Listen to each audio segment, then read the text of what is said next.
वहीम नाज़रीन अस्सलाम वालेकुम। मैं हूँ इमरान वसीम। नाज़रीन, बड़ी ख़बर ये है कि पाकिस्तान तहरीक इंसाफ समेत सब मान गए, सब झुक गए। बड़ी ख़बर ये है कि अंदर खाते सब तय हो गया और बड़ी डील जो है वो डन कर ली गई। इन तफसीलात से अपने व्लॉग का आगाज़ करेंगे और इसके बाद हमारे प्रोग्राम की जो दीगर अहम ख़बरें हैं, ख़ास तौर पे आज़ाद कश्मीर का मैदान कैसे मार लिया गया और फिर जो ईरान की जानिब से हमला किया गया, ईरान का ये हमला कैसे लॉटरी बन गया और किसकी चांदी हुई और उस चांदी में क्या पाकिस्तान का भी नाम है। फिर इन ख़बरों की तफसीलात भी आगे चल के आपके साथ हम शेयर करेंगे। लेकिन नाज़रीन, प्रोग्राम का आगाज़ करने से पहले आपसे दरख्वास्त होगी कि चैनल को सब्सक्राइब कर लें, बेल आइकॉन का बटन प्रेस करें, वीडियो पसंद आए तो इसे लाइक और शेयर ज़रूर कीजिएगा। तो पहली ख़बर जिसका हम आगाज़ करने जा रहे हैं, इस खबर की तफसीलात पे आने से पहले नाज़रीन, गिलगित बल्तिस्तान में जो इंतखाबात हुए, मुशर्रफ बिन नवाज़ की जानिब से जो बड़े दावे किए गए कामयाबी के कि वो सिंगल लार्जेस्ट पार्टी बन के इंतखाबात में कामयाबी हासिल करेंगे, लेकिन ऐसा ना हो सका। पाकिस्तान पीपल्स पार्टी ने कामयाबी हासिल की और अब से कुछ देर पहले वज़ीर आज़म शहबाज शरीफ की बिलावल भुट्टो ज़रदारी के साथ मुलाकात हुई है और बिलावल के साथ इस मुलाकात के बाद वज़ीर आज़म शहबाज शरीफ की ऐवान सदर में आसिफ अली ज़रदारी के साथ मुलाकात हुई है। इस मुलाकात में भी बिलावल भुट्टो ज़रदारी मौजूद थे। अब वज़ीर आज़म शहबाज शरीफ की जानिब से जेपी इंतखाबात में कामयाबी हासिल करने पे सदर आसिफ अली ज़रदारी को मुबारकबाद पेश की गई। वज़ीर आज़म शहबाज शरीफ की जानिब से सदर आसिफ अली ज़रदारी से ये कहा गया कि बिलावल भुट्टो ज़रदारी ने जो जेबी में इलेक्शन कैंपेन की है, वो इलेक्शन कैंपेन हमारी जमात की इलेक्शन मुहिम से बहुत बेहतर थी,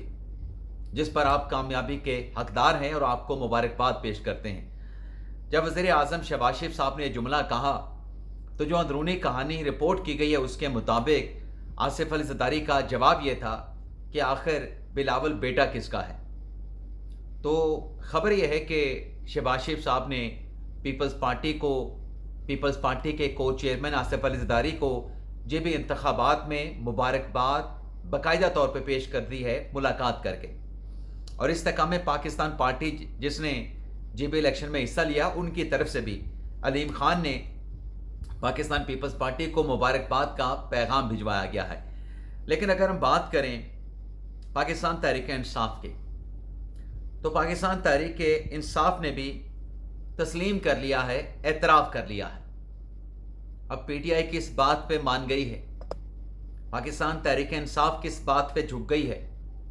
तो नाजरीन, जेबी के इंतखाबात के मामले पे जो आज बैरिस्टर गौहर साहब ने अल्लामा राजा नासिर अब्बास साहब को लेके पीटीआई के दीगर रहनुमाओं के साथ जो प्रेस कॉन्फ्रेंस की है, उस प्रेस कॉन्फ्रेंस में तो चेयरमैन पीटीआई बैरिस्टर गौहर ने गिलगित बल्तिस्तान के जो इंतखाबी नताइज हैं उनको एक्सेप्ट करने से इनकार कर दिया है। उन नताइज को पाकिस्तान तहरीक इंसाफ के चेयरमैन की जानिब से मुस्तरद कर दिया गया है और बैरिस्टर गौहर की जानिब से यह कहा गया कि देखें, ये जो इंतखाबात हुए हैं, हम इन नताइज को नहीं मानते तो हम जीपी इंतखाबात के हवाले से वाइट पेपर जारी करेंगे। बैरिस्टर गौहर ने कहा कि वाइट पेपर के साथ साथ जब गिलगित बल्तिस्तान की नई हुकूमत हलफ उठाएगी तो हम उस दिन यौम स्याह गिलगित बल्तिस्तान में मनाएंगे।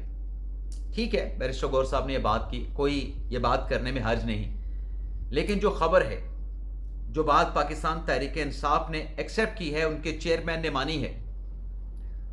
वो नाज़रीन रजामंदी या पीटीआई का एक्सेप्टेंस ये है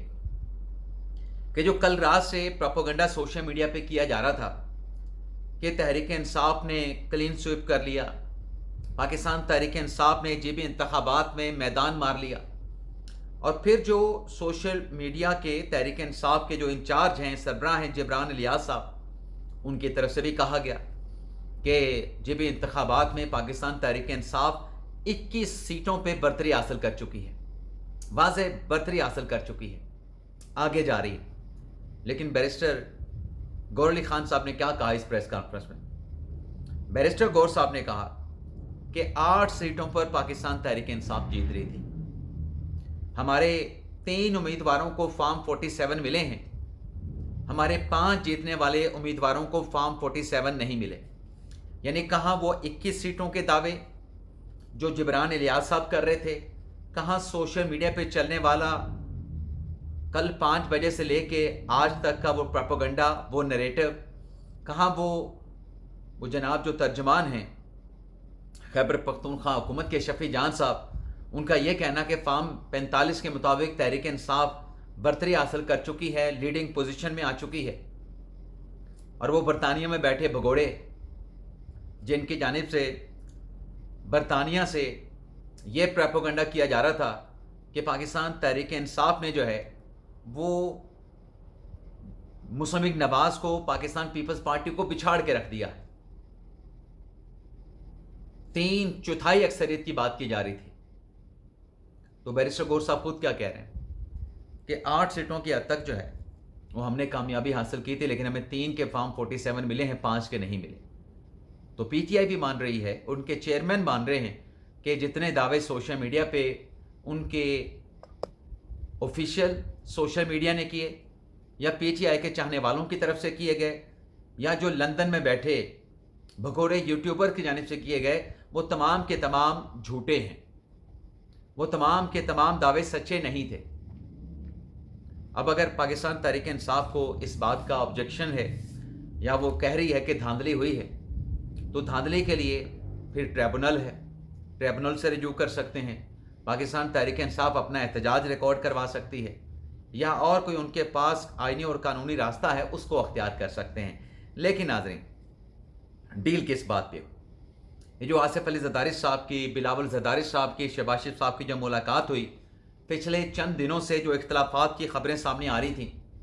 جو جی بی انتخابات میں بلاول بھٹو اور زرداری حکومت کو BISP پروگرام پہ،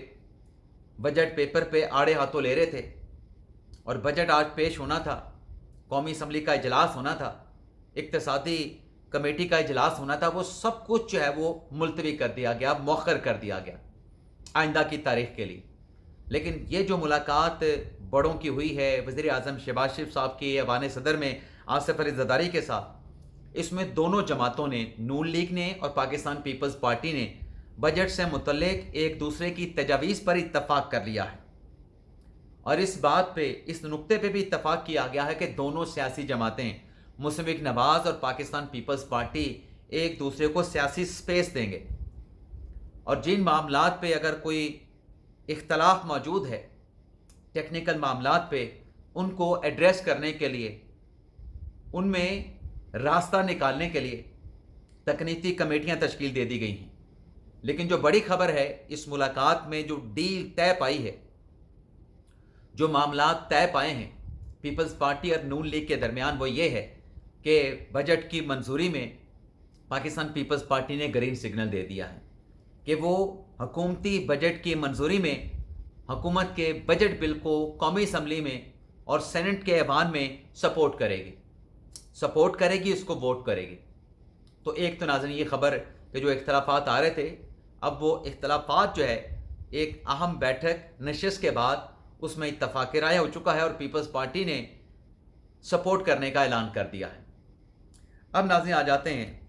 کہ ایران کا حملہ کیسے لاٹری بن گیا اور چاندی کس کس کی ہو گئی۔ تو ناظرین خبر یہ ہے کہ جو لبنان میں سیز فائر کی وائلیشن کی جا رہی تھی، اس پر ایران کا صبر کا پیمانہ لبریز ہوا، اور ایران کی طرف سے کہا گیا کہ بار بار لبنان میں، جو کہ 8 اپریل کے سیز فائر میں شامل تھا، اس کی وائلیشن کی جاری ہے، تو ایران کی جانب سے اس کا جواب دیا گیا اسرائیل کو۔ اب جب ایران نے حملہ کیا تو دوسری طرف سے ایران پہ میزائلوں کی بارش کر دی گئی، اٹیک کیا گیا اسرائیل کی طرف سے۔ لیکن صدر ٹرمپ کی طرف سے یہ اپیل کی گئی کہ دونوں ممالک جو ہیں وہ جنگ بندی پہ آ جائیں، दोनों ममालिक जो हैं अपने हमलों को बंद कर दें। और सदर ट्रंप की ये जो अपील थी, इस पर जंग बंदी भी हो गई। इस पर दोनों ममालिक की जानिब से जो हमले थे उनको बंद करने का ऐलान कर दिया गया, सीज़ फायर की अनाउंसमेंट कर दी गई। अब सदर ट्रंप ये कहते हैं कि हम हतमी मुज़ाकरात के बहुत करीब पहुंच चुके हैं। अब वो खुशखबरी सुना रहे हैं कि ईरान के साथ जो मुज़ाकरात चल रहे हैं उस पे हम बहुत जो है वो करीब पहुंच चुके हैं हतमी मुज़ाकरात के। लेकिन साथ में अपने सदर ट्रंप की तरफ से ये भी कहा गया कि ये जो मुज़ाकरात के करीब हम पहुँचे और तेज़ी के साथ मामलात आगे बढ़ रहे हैं, ये मुआहिदा जल्द होने का इम्कान है। लेकिन साथ में उन्होंने इस खदशे का इजहार भी किया कि इन मामलात में अगर कोई नादानी या हमाकत की जाती है तो इससे जो मुआहिदा है उसमें रुकावट बन सकती है। लेकिन डोनाल्ड ट्रंप का ये ट्वीट करना और उस पर उनकी तरफ से एक अच्छी खबर सुनाना, क्योंकि बुरी खबर थी कि दोनों ममालिक में दोबारा से इश्तियाल अंगेज़ी का आगाज़ हो चुका, जो कि खिलाफ वर्जी ईरान ने ही दूसरी साइड से की गई थी। लेकिन सदर ट्रंप का ये जो ट्वीट है, इससे जो बुरी खबर है वो खुशखबरी में तब्दील हुई। यानी आप कह सकते हैं कि ईरान की तरफ से सीज़ फायर की वायलेशन पे जो जवाब दिया गया वो हमला खुशकिस्मत साबित हुआ, मुबारक साबित हुआ। और अब दोबारा से जो ईरान अमेरिका मुआहिदा है उस पर हतमी नतीजे तक पहुंचने के लिए खुशखबरी सुनाई जा रही है, अच्छी वाइब जो है वो बताई जा रही है। तो अल्लाह करे कि ये जो अच्छी खबर की नवीद सुनाई गई है ये जल्द जो है वो पाया तकमील तक पहुँचे और दुनिया के ममालिक पे, ख़ास तौर पे पाकिस्तान के अवाम पर इस जंग के नतीजे में जो माली बोझ बढ़ा है उससे निजात हासिल की जा सके। अब नाज़रीन बात कर लेते हैं कि आज़ाद कश्मीर का मैदान जो है वो मार लिया गया। नाज़रीन आज़ाद कश्मीर में जो जॉइंट एक्शन कमेटी की जानिब से जो अफसोसनाक वाक़या पेश आया, पलंदरी और फिर सेमेश के मकाम पे रावला कोट में जो सरकारी इमलाक को, निजी इमलाक को जो टारगेट किया गया, उसके बाद जो मुजाहिरीन थे, जो इंतशारी थे, उनकी तरफ से CMH हॉस्पिटल का घेराव कर लिया गया। अब CMH में हमने प्रीवियस व्लॉग में भी बात की कि लोग वहाँ पे इलाज मुआवजे के लिए एडमिट थे। जब हॉस्पिटल का घेराव कर लिया गया तो वो जो ट्रीटमेंट अंदर चल रहा था, चाहे वो सिक्योरिटी एहलकारों का था, उसके साथ साथ आज़ाद कश्मीर के अवाम भी वहाँ पे एडमिट थे अपने ट्रीटमेंट के सिलसिले में। उस इलाज मुआवजे में तातुल आ गया। सीरियस मरीज़ भी थे, तशवीशनाक हालत में भी थे, आम पेशेंट भी वहाँ पे एडमिट थे। लेकिन अब खबर ये सामने आई है कि कानून नाफिज करने वाले इदारों ने ये जो मुहासरा था CMH रावला कोट का, इस मुहासरे को ख़त्म करवा लिया गया है और इस सिलसिले में बाकायदा तौर पे ऑपरेशन किया गया। और उस ऑपरेशन और सिक्योरिटी फोर्सेस की कार्रवाई के नतीजे में जो इंतशारी टोला था, जो मुजाहरे की आड़ में इमलाक को नुकसान पहुंचा रहा था, CMH का घेराव करके बैठा था, मुहासरा करके बैठा था, उनसे मुहासरा ख़त्म करा के रावला कोट का जो अमन है, अमन को बहाल कर दिया गया है। रावला कोट में की जो शहरी सरगर्मियाँ थीं, उन सरगर्मियों को भी जो है वो बहाल कर दिया गया है। एक और ख़बर भी नाज़रीन जॉइंट एक्शन कमेटी से जुड़ी, जिसमें बहुत सारे यूट्यूबर्स के नाम आ चुके हैं, उनको सर्कल किया जा चुका है। इस खबर पे हम कल के व्लॉग में डिटेल के साथ हम बात करेंगे कि पाकिस्तान की तरफ से ऐसे यूट्यूबर जिन्होंने इश्तियाल अंगेज़ी फैलाई है उनके खिलाफ क्या एक्शन लिया गया है। इजाज़त चाहते हैं नाज़रीन, अल्लाह हाफ़िज़।